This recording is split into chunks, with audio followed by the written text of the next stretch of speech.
Today on Dr. Phil, she's lied about their father's death. Well, guess who's on the phone? Steve Sr.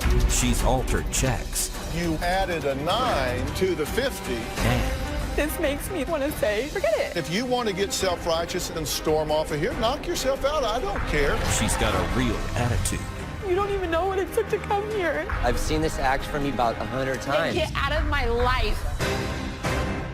Let's do it. Have a good show, everybody. Here we go. This is a safe place to talk about hard things. Stand by, Dr. Phil. I try to be an emotional compass and point you in the right direction. In 5, 4. I am not giving up on you. Go, Dr. Phil.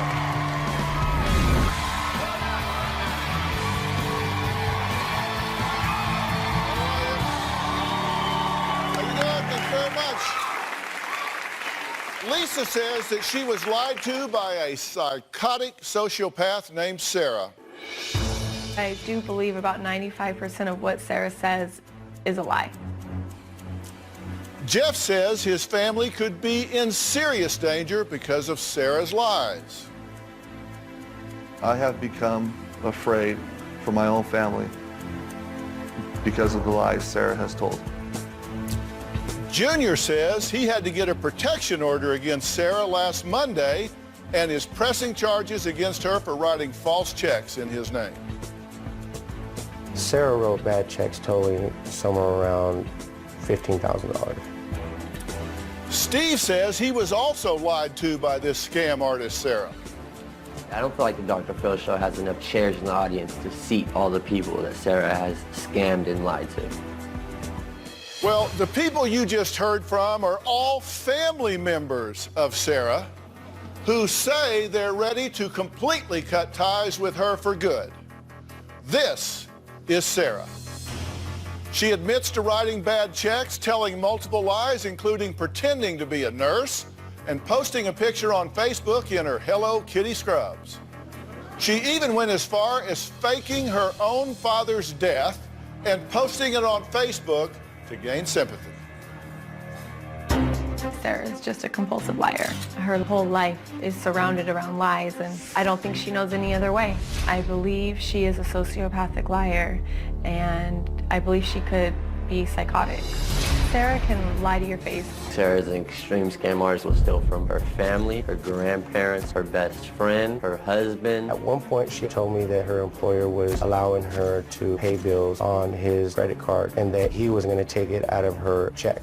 I'm very impulsive. When I want to do something, I want to do it, whether it means lying to somebody, bouncing a check, hurting people. She writes bad checks to get cars, to have a wedding, to get anything. I've bounced checks to get houses and apartments. I didn't want to sleep outside. I didn't want to be homeless. If I tried to give you an amount of money of bad checks that I bounced, I don't know, thousands and thousands and thousands of dollars. I don't feel like my sister's mentally stable. Sarah has been caught for check fraud, and somehow Sarah just never gets in trouble. Her lies are just so good that even the police believe her. I could be caught red-handed and I'll just keep denying it, and I'll lie to cover up that lie. I believe when it comes down to Sarah's lies, schemes, and manipulation, I don't believe we've even scratched the surface. Well, we're going to talk to all those people who have an issue with Sarah later on. But first, even though Sarah has recently started to admit some of her lies, she actually says she's the one that's upset with her sister Lisa for acting like Little Miss Perfect. Growing up, Lisa and we were pretty close. Over the years, my relationship with Lisa has changed a lot. I do not trust Sarah. Lisa's pulled away from me because of my lifestyle. She never answers her phone when I call. I do tend to ignore Sarah. I have a lot going on in my life. To be able to get the energy to listen to some of the things Sarah has up her sleeve, it takes a lot out of me. It comes off that she thinks she's better than me. I don't feel like I'm better than her. I have some better things going on in my life, like graduating college, having a job, and having a stable relationship. I'm very jealous of her. If I was not her sister, she would not even look at me. I love Sarah to death, but I cannot say that I have any respect for Sarah or the things she does. Okay. Lisa, you wrote in to the show, and you have an objective, a goal. What is it? To get Sarah help. Do you need help? Yes. So I want to talk about two things today. I want to talk about what you do, but I also want to talk about why you do it. How does one tell in dealing with you whether you're lying or telling the truth? You can't. Sometimes I can't. Well, here are some of the things that you admit to. You admit that you lied about your dad's death. Yes. You just told people he was dead. I mean, yes, I did. And did you tell siblings he was dead? Yes. Okay. Take me through the moment. I know we're just on point one and we got pages of this, but take me through the moment that you decide, I'm going to tell my brother that our father is dead. Take me through the moment that you thought, here's a good idea. I don't really remember the exact moment. Yes, you do. What was your objective? What was your goal? What were you trying to do? It wasn't about them. It wasn't about, it was about, I convinced myself that that was happening. I cried as if that had happened to myself.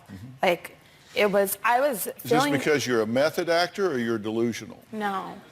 Well, it's one of the two, right? And I know, but either... I think that people think that this is funny, but it's not funny. No, you know this what? is serious. You know what? Before you get on your high horse, let me tell you something.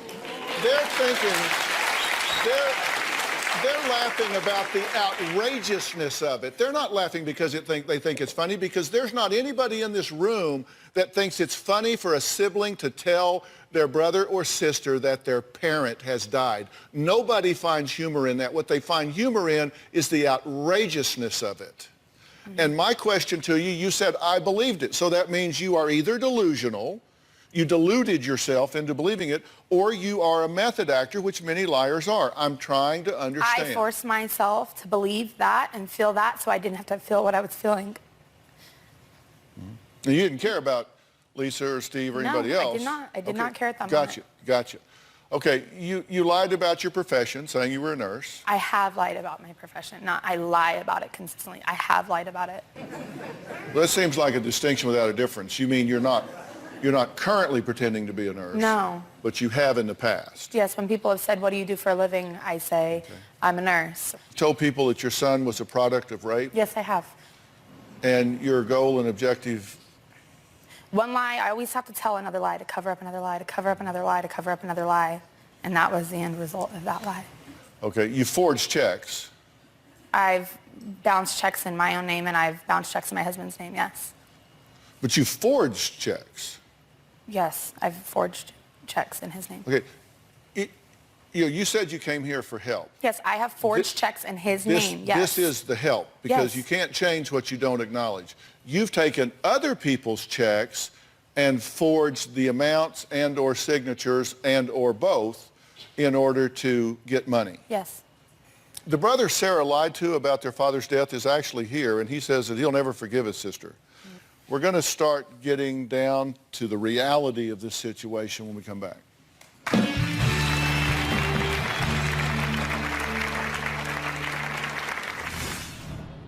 You stated on Facebook, Sarah's a piece of she will always be a piece of Oh, yes, absolutely. Did you not say that? Then why are you here if you believe that? Because I believe you're a piece of that needs help. Oh.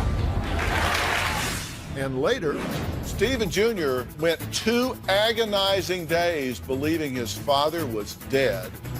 Well, guess who's on the phone right now?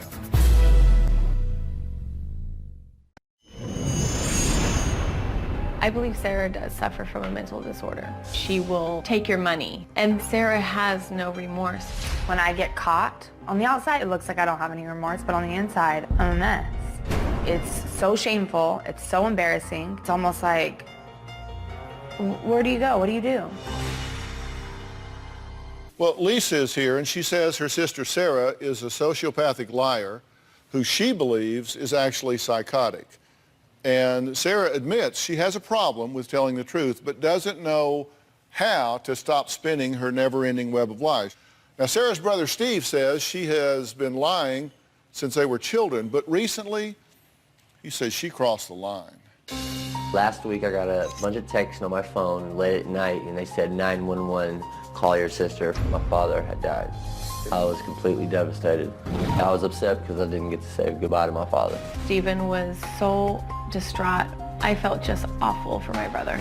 Sarah explained that she had seen my father after he died and signed his release form for the funeral home to pick him up. Sarah even went on Facebook and wrote, "My brother and I have just lost my father. I just wanted to go to the hospital and see him one last time before the funeral home took him." Later on that night, I got a call from my stepmother, and she said, "Well, hold on, let me put you on the phone with your father." This was absolutely just another one of Sarah's scams. I made up a lie about my father's death. I am very furious at Sarah. When I informed everybody that my father was still alive, Sarah then told people, "Don't listen to my brother. He is a drug addict and he hasn't slept for 4 days." Stephen is a heroin addict. Sarah is fabricating a lie. I've never done heroin. Sarah's just not all there. She's completely out of her mind. Well, Steve's girlfriend, Sherry, is also here. Let's all attack Sarah and say what we feel about Sarah, but I can share how I feel as well. Absolutely. Yeah. So what would you like So to if do? we're here to help me, then we're here to help me, right? Mm-hmm.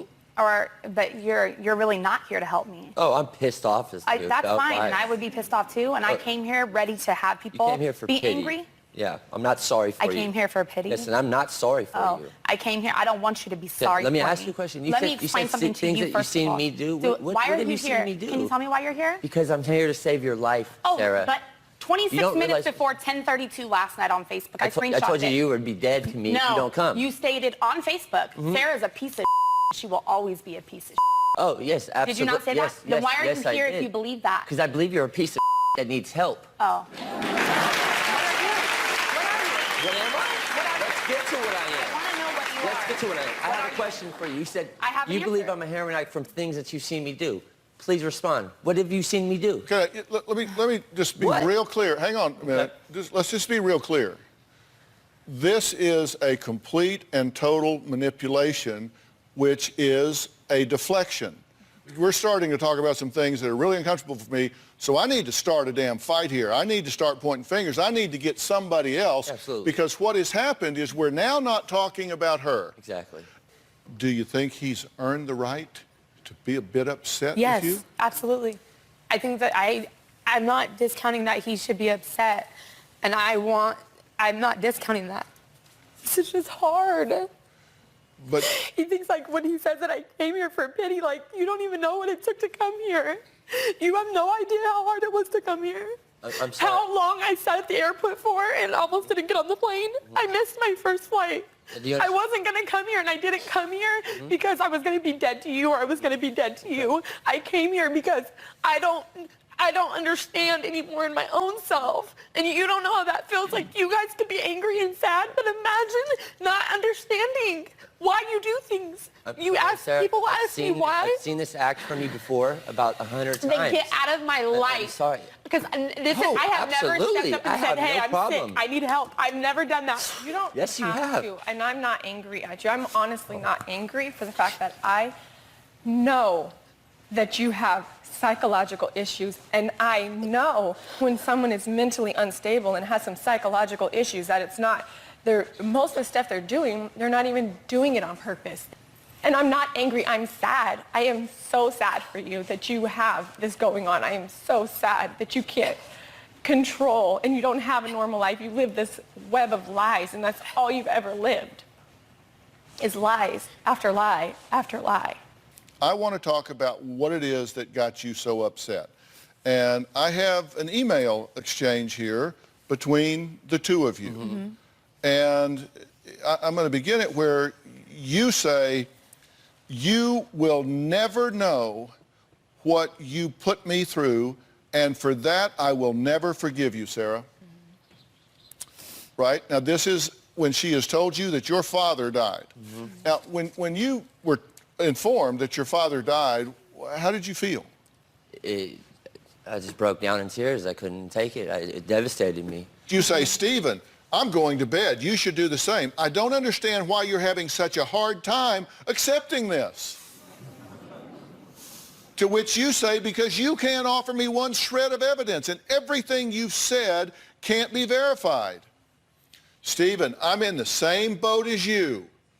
Same boat. So that makes me a liar? you say, oh my God, dude, just stop. This is an all-time low, even for you. You need help, and honestly, I feel sorry for you.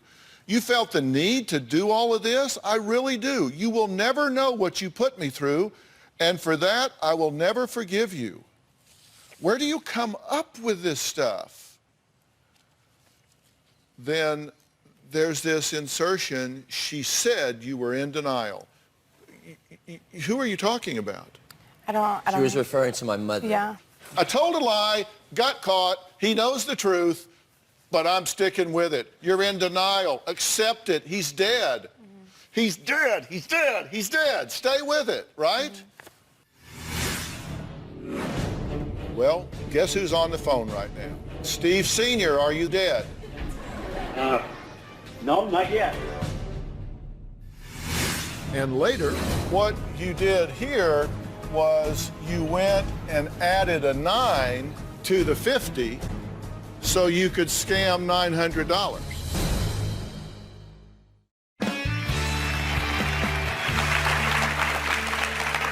So Stephen Jr. Went 2 agonizing days believing his father was dead. Well, guess who's on the phone right now? Steve Sr., are you there? Yeah. Are I'm you, here, Dr. Phil. Are you dead? No, not yet. Steve, how did you learn that that others had been told you were dead? Oh, apparently, little Steve had been over at a friend's house, which is a friend of my wife's son. And he called and said that Steve was over there and upset and was told that I was dead. So I called him up on the phone, and he didn't even believe it was me that was talking to him. He went to see me, and I told him, I'd come by the house, sit down and find out what's going on. And still yet, I'm not quite sure what's going on still. I mean, I've been talking to my family members, my brothers and sisters, up till late last night, calling them and hearing the same thing. They didn't believe it was me on the phone. They were told I was dead. How do you feel about the fact that she said you were dead?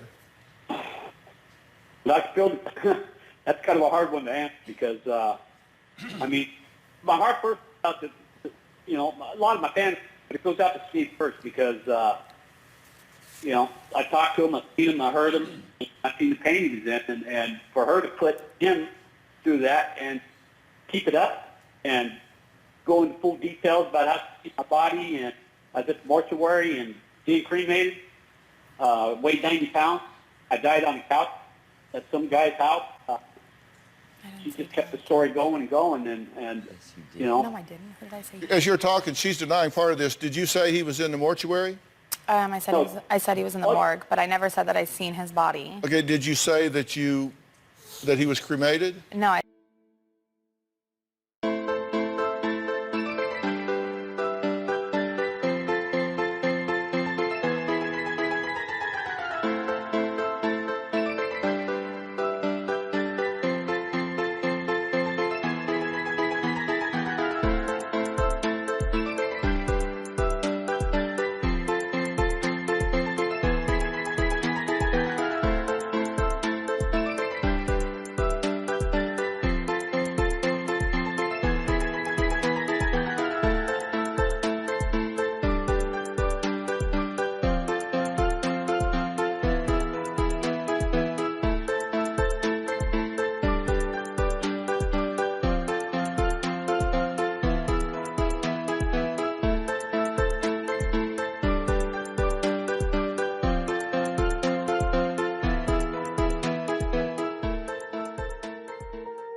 Swear I won't forget this, why do I regret this? In my mind reckless, thoughts are feeling endless. Sitting up I'm breathless, anxiety's infectious. I feel so defenseless, betrayed and embarrassed. I hate being open, I hate being broken. I feel like an ocean filled up with emotion. Anger ain't a potion, rub it on like lotion. I can feel it soaking, reopen, the scars have awoken. I can't move on till I let go. I feel so lost, never at home. Need to be strong, every breath hold. Cause I can't move on till I let go. I can't move on till I let go. I feel so lost, never at home. Need to be strong, every breath hold. Cause I can't move on till I let go.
I said that we would cremate him. And yes. did you say you were paying half of that, $1,000, to have him cremated? I said that I would, yes. I didn't say that I had or that I did.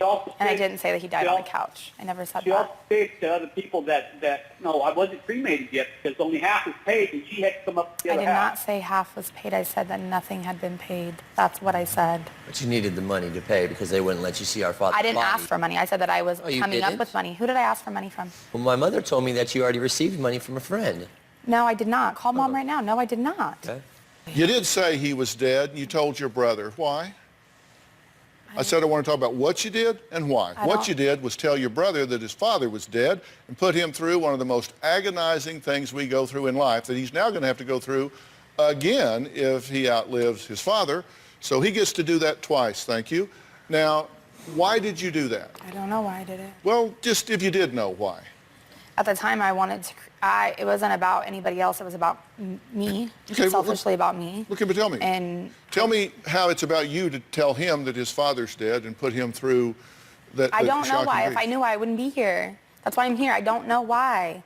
We're finding out. Okay. This is part of the question. So you're going to keep asking me the same Yes. question. I'm going to give you the same answer. I Yes. don't know why. That's why I'm here. Well, then that's why you're here, and you're in the right place.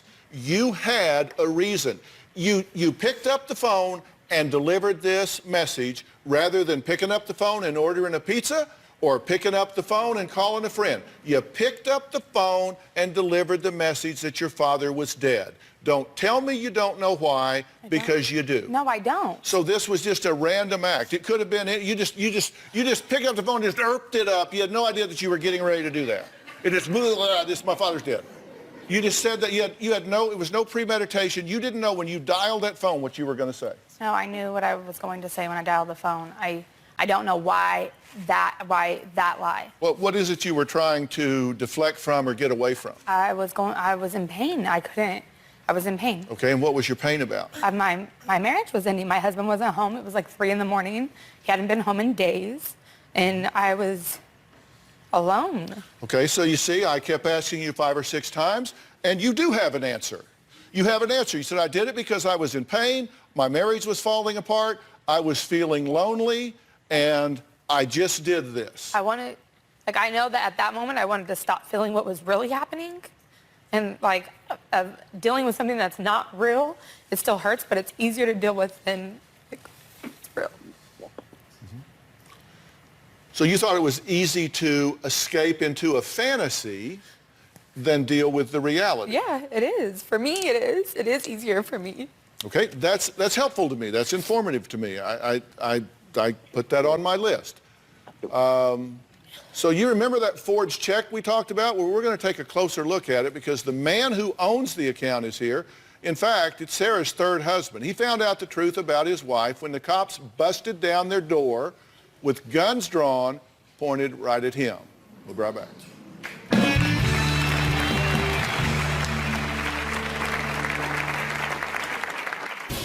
All of my problems with Junior have been between lying and writing bad checks. I was arrested. The police came to my house around 7 o'clock in the morning, and they kicked open my door. My greatest fear is that I'll go to prison and lose my freedom over what she's done. And later, I distrust her so much that I put a password on my son's social security number so Sarah can't steal his identity.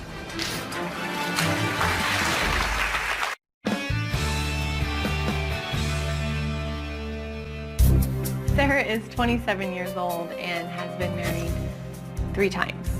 I believe Sarah has lied and scammed all of her husbands. When she first got with her current husband, she told him that she had grandparents who had passed and that she would be receiving an inheritance.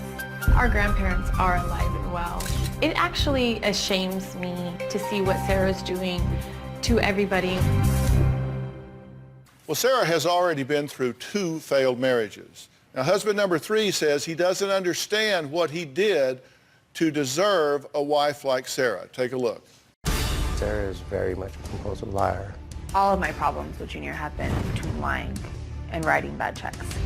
I first knew that there was a problem when I started seeing things that didn't add up. 8 months ago, I wrote a bad check for $9,000 for my wedding. The lady that I wrote the check to for the wedding coordination has filed a lawsuit. I'm being sued for $10,000. I do not have that kind of money. 2 months ago, I was arrested. The police came to my house around 7 o'clock in the morning, and they kicked open my door. They drew a gun and detained me. I was taken to jail. Recently, I found a check that was written for $50 to my husband. My brother gave me a check on our wedding day for $50. I put a 9 in front of it and I deposited it. Junior was furious. The night that he found out about it, he went crazy on me. I feel betrayed, humiliated. Last week, Junior presented a restraining order on me. My greatest fear is that I'll go to prison and lose my freedom over what she's done. I'm his wife. He's my husband. I need help, and he turned his back on me.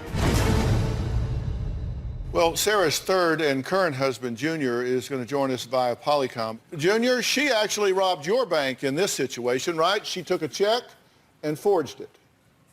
Yeah, she did. How much? The $9,000 check. Uh-huh.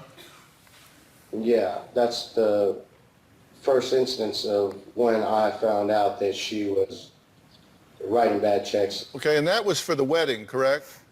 Yeah, that was for the wedding. Okay. And you admit that, right? Yes. But then that wasn't the last. That was just the first check, right? There's been, I think, 2 or 3 and more. that since. did hit the fans, so you think big wake-up call there. Yeah. But that didn't stick because you did. In fact, I actually have it.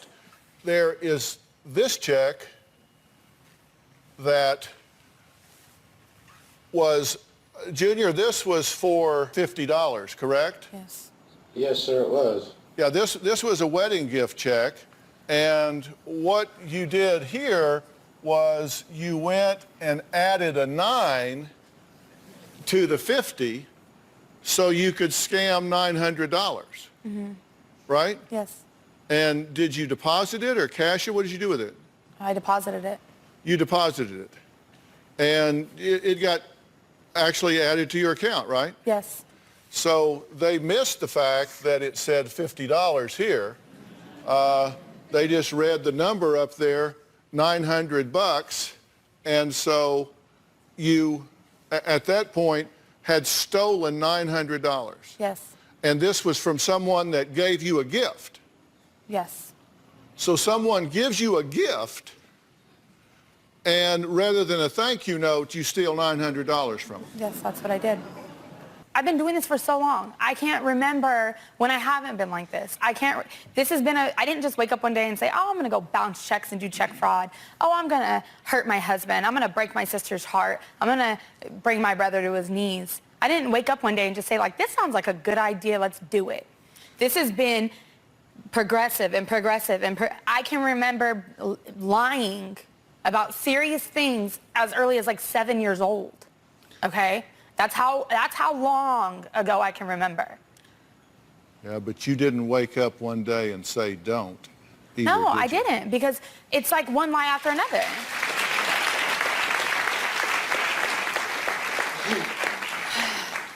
I didn't want to come out here and put my guard up, but I feel like my guard is up, and I feel like this makes me like want to say, forget it. Like knock yourself out. Do whatever you want. And if you want to get self-righteous and sanctimonious and storm off of here, knock yourself out. I don't care. But I'm going to tell you the truth one time in your life, whether you like it or whether you don't.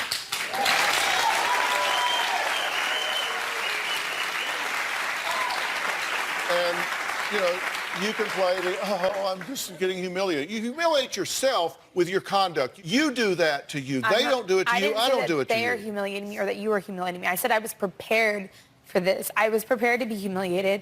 I was prepared for this to hurt. Mm-hmm. The things that I've done to him, I don't know how I'll begin to repair that. I don't know how I'll begin to fix that. I don't. How do you apologize to people? Like, it seems almost like it's slapping them in the face to say, I'm sorry. Well, here's a suggestion. Stop doing it. You own it. You stop doing it. You stop justifying it. And you stop getting on a high horse when somebody has the audacity to call it what it is. Mm-hmm. It's lying, cheating, stealing, and betraying. That's what it is. That's what it is. And you say it's ridiculous that he puts a restraining order against you? My God, you are abusing him. I mean, you're stealing money from him. You're lying to him. Did you tell him that you were going to get an inheritance? Yes, I did. When we very first. Well, yes, I did. Doesn't matter when or how. Was that true? No. Let's take a break here. Lisa's husband, Jeff, says that if I invited everyone Sarah scammed to the show, that we'd have to do it at the LA Coliseum. We're going to see why he is so upset with her next.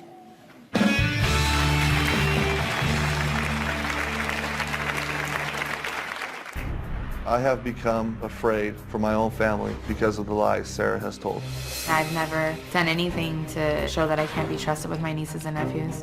Sarah has burned so many bridges, hurt so many people. One day she's going to hurt the wrong person, and they're going to want to turn around and retaliate against her. I'm afraid that somebody could come after our family or come after Sarah when she is with our family. If Sarah is capable of lying about her father's death, she could be capable of taking my children and claiming they're hers. My biggest concern is what's next.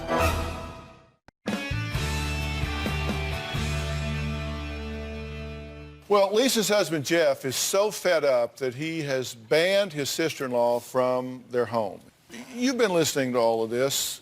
What do you have to add? The emotions that her lies create in a household of a sister who cares so much and a brother who's been obviously mortified with the passing of his father, it hurts. I mean, it affects a household, and because everybody comes to Alicia. She's like the gel that holds the family together, and everything that happens with Sarah or Stephen comes through her, and it affects your daily life. You have a child, right? Mm-hmm. A 7-year-old son? Uh-huh. But you don't have custody. No. Why? I let him live with his father. I couldn't take care of him when I was 20. And do you have a relationship with him now? No. But you say you send letters and gifts and that sort of thing. Mm-hmm. But they are returned. Yes, his father returns them. Because we actually have a statement from your first husband. Okay. He says, Sarah told our son she would send him money.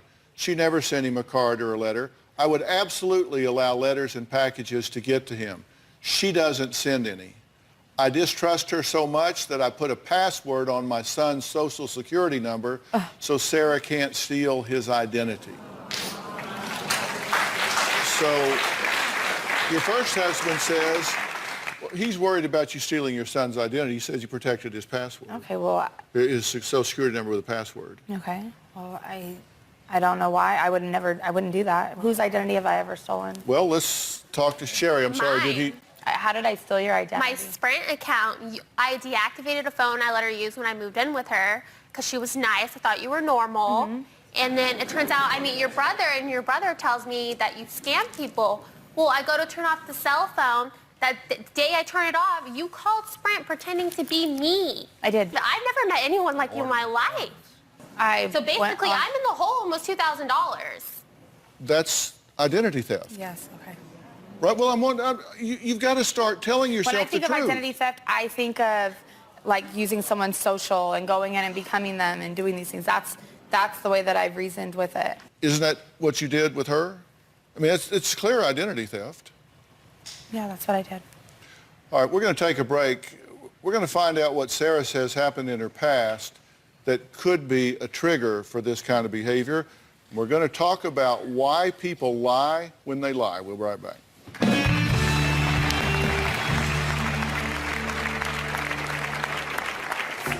As far back as I can remember, I've lied my way through things.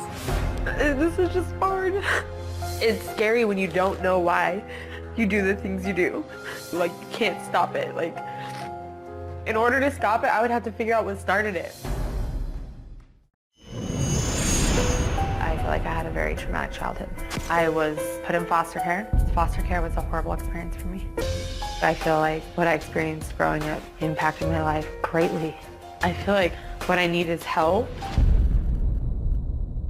Listen to these reasons and see if any or all of these apply to you. Because there's been a lot of research about why people lie. I mean, everybody lies. I mean, you know, like, does this dress make me look fat? No. You know, white lies. But then there are more difficult lies. Number one, people take what is not rightfully theirs. They do it to get something that isn't theirs. I mean, there's a sense of entitlement. It's like, I want this, and I can't have it, so I'm going to lie to get it in some way. They do it to escape accountability. They create a fantasy, a false self-esteem to escape their mundane life. They do it to avoid punishment. Sometimes they do it to inflict pain. They do it to feel better in the moment, to steal admiration. They don't earn the admiration, they steal admiration. They do it to gain an advantage to exploit others. These are the most common reasons that people lie. How would you score yourself on that list? I mean, obviously, you've done it to take what is not rightfully yours. I would say probably like 80% of those apply to me at one time or another in mine.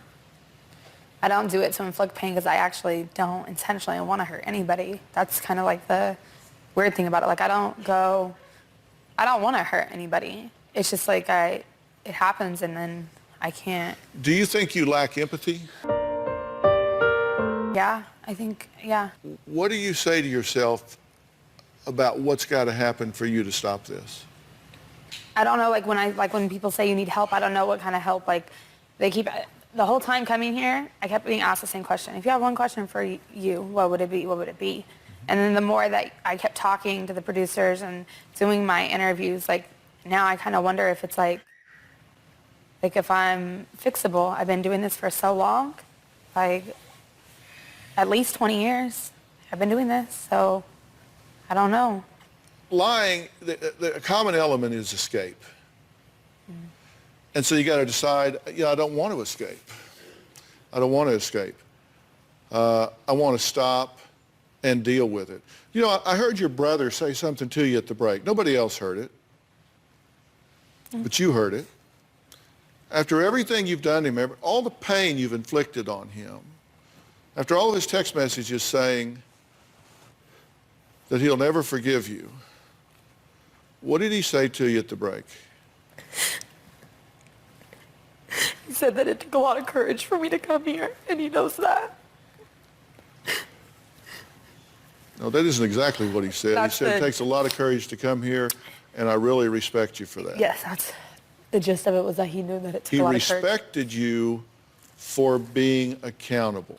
He respected you for putting it on the line and being here. True? True. Coming up, why Lisa says she is afraid for her children.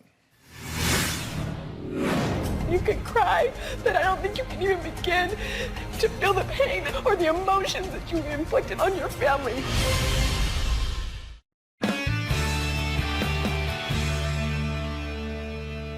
I want every one of you to forgive her. That doesn't mean you forget. Yeah. It doesn't mean that you expose yourself. Do you ever feel like the people that you're burning are going to try to retaliate against you and hurt you somehow? And most of the time when people go after people who have done something bad, they don't hurt the person who inflicted anything on them because they want something from you. They want their money back. Do you know who they go after? I never thought about it. They go after their family members, the people that they care about most. And who do you care about most? My nieces and nephews. Yeah, my children. Yeah. My children. And do you ever think about what we go through thinking about, wow, what if someone comes after one of my kids to hurt you? Do you think about what that would do to me? No, I never. Or my family? No. If someone came after them? I don't think you even begin. You can cry, but I don't think you can even begin to feel the pain that you have inflicted or the emotions that you've inflicted on your family. Not even for this last lie that you've done, but for everything you've done, everybody you've burned. And we're the ones that have to live in fear for it. You're not the only one that lives in fear for it. I'm not the one doing it. I shouldn't be the one living in fear. I understand that. I am willing to get you some very specialized help with this. People who do what you do have a really damaged self-image and a really low level of self-worth and self-esteem. Because anybody that had any dignity, any self-respect, would not do what you do. And to you, I'll say, you must love her greatly in spite of her, love her greatly, or you wouldn't go to all of this trouble. You obviously love her and want the best for her. Do not trust this woman, because I'm telling you, the best predictor of future behavior is relevant past behavior. If you want to know if she will lie and exploit you in the future, just look and see if she lied and exploited you in the past. History predicts the future. Your job is to begin one day at a time creating a new history. You create a new history. You build a new history where you say something to her, and by golly, it turned out to be right. You say you're going to do something, you show up and you do it. You get asked a question, you tell the truth. You live transparently, and you begin to build a new history, and you earn trust one step at a time. You're in over your head. I will get you help. I will get it immediately. Fair enough?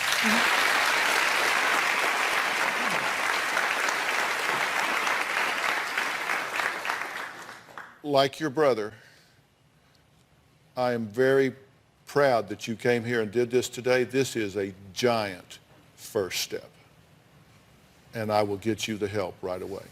Okay? All right. Thank you. Lisa, thank you. Thank you. Steve, thank you. Joe, thanks so much. We'll see you next time. Thanks so much.